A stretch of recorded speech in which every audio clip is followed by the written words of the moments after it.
Obviously, everyone, we understand what's today's about, and it's in recognition of what Jay's done for our football club. We as a football club have to make some brave and strong decisions at times, and ones that are not always totally agreed upon between player and coach, but ones that we respect and understand what each party is trying to do. So today's about us thanking Jay and saying well done on what he's done for us over 7 years, and hopefully again on Saturday night he has one final game at Port Adelaide where he can be really proud of playing and wearing our famous jumper. So how did you come to that decision? Look, we took into account lots of things, and obviously one part is Jay's age and stage of his football career, and what his body's been through over the last couple of years. We understand that Jay's body's probably taken a hammering more than most because of the way he's played the game, and his speed at the level now looks like a little bit off the pace that we think he perhaps needs to be at, and then we have to make those decisions, albeit we respect that Jay thinks he's still got some football to play, and we hope he does at some point. Ken, how tough is that decision for the club? Because obviously Jay's a club favourite, been a great warrior. Was that one of the toughest decisions that you personally have had to make? Yeah, it always is when you're dealing with your great players. I've been around Dom and Kane, a couple of more experienced players, and Jay probably the next one in that bracket where you go, well, you know what they bring to the club. Not only does they bring the player, but they bring, some stuff that helps and guides younger people, and that's what Jay's so good at too.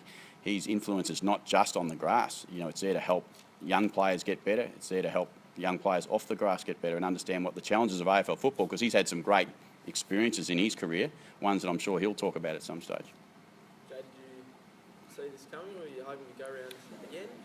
Oh, look, I think we'd chatted regularly for the last 3 or 4 months about where next year was headed, and I'd always expressed that I'd like to play on next year, and we tried to be as honest as we could with each other throughout those last 3 or 4 months about where it was at, and it was sort of a week-to-week thing, and then the club came to the decision this week, and while I don't agree, and I'll be sad and all that, I understand and I respect what the club's doing and the direction they're taking, and that's fine. I've been around footy for long enough that I know that these decisions have to be made at times, and like I said, but at the same time I think that I've still got a good couple of years of footy left, and my body feels really good at the moment. I haven't had a great run the last 12 months, but medically now I actually feel really good, and I feel like I can really add some value to hopefully someone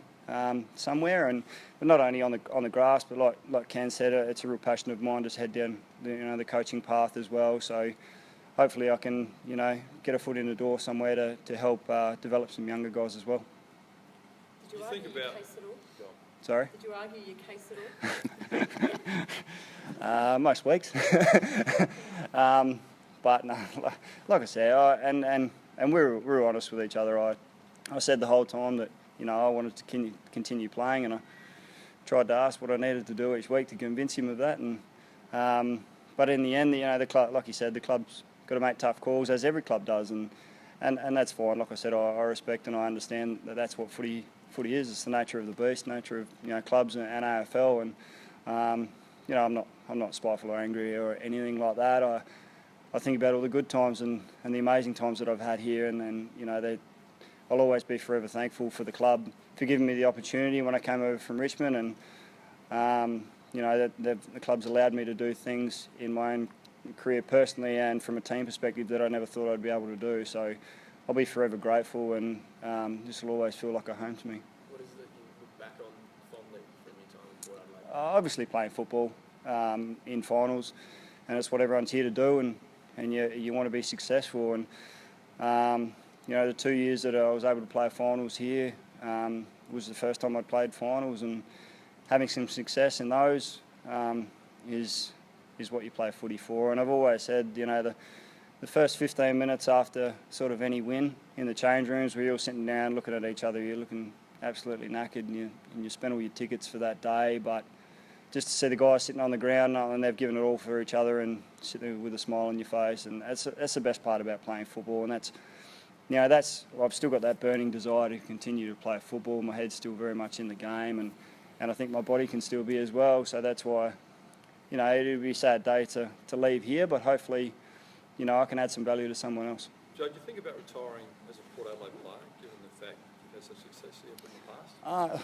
Look, it always goes through your head, but at the same time, I don't feel like I'm ready to retire, and like I've said, just previously, that I feel like I can really add some value still, and I still love playing the game, and I feel like my body's still up to it. Like I said, it hasn't been a great 12 months, but other than that, my body's actually really sound. So I feel like I can really add some value still to somewhere else, and then, like I said as well, that if I can help a younger core group of players as well, that'd be fantastic as well, because that's the path that I'd love to go down. Do you think you'll get a gig somewhere else? Has other clubs sort of spoken to you or your management? Oh, look, that's something that we'll discuss after this. We'll get through this season first and this last game, and I'm really looking forward to running out with the boys for one last time, and then we'll have those conversations going forward. What are you hoping for out of this week against the Gold Coast in the last game? Oh, you always just hope to win. Yeah. So, I've absolutely loved this place, and I love all my teammates, both past and present, and no matter how big or small or little or a lot of time that we've spent together, they're all a part of me, and they're all. I'll be forever grateful and thankful to them, because without them I haven't been able to do what I wanted to do as well. And I've loved this club that's given me this opportunity, and a massive thank you to the supporters who have welcomed me with open arms ever since I got here, and accepted me and supported me along the way as well. It truly is a fantastic club, and I hope in the future that I'll be able to come back in here and continue to spend time with the people that are here, and just be welcomed back. Was it difficult telling the boys this morning? Yeah, it's never easy, and I probably when you think about it, I just try and, like I said to the boys, I just try and draw on those good times that we've had together, and like I said, I'll be sad and I'll be devastated to not be playing with the boys anymore, but you just got to think about all the great times that you've had together and the success that you've had together along the way, and that's the most important thing in football. And it's just one of those things that unfortunately everyone goes through at some point in footy, and there's no point in dwelling on it. It is the nature of the beast, and we move on, and the club will move on, and I wish them all the best, and I wish all the boys all the best, and you've got great mates for life. So. But hopefully I'll play against them in the near future. Are you confident or hopeful of getting a gig somewhere else? I haven't really thought about it too much. It's sort of just been a process about me and the club for the time being, and we'll like I said, we'll look at that after the season's finished. You sit here now with a scar on your face. You've had all sorts of injuries throughout your time at Port Adelaide. Did you ever, your body, you said, well, the club's letting you go because the body hasn't allowed you to play as well as you'd hope. Did you ever think about changing just little parts of your game so that you didn't rock up with a new scar every week? No, I think if I changed the way I play, people wouldn't have liked me as much for the way I play. So that's just who I am, and that's part of my makeup and my build, and it is what it is, and I wouldn't play footy any other way. It's the only way I know how to play, and like I said, it's made me the player that I have been so far, and hopefully I'll continue to be. And if I changed, I don't think it would be such a great result.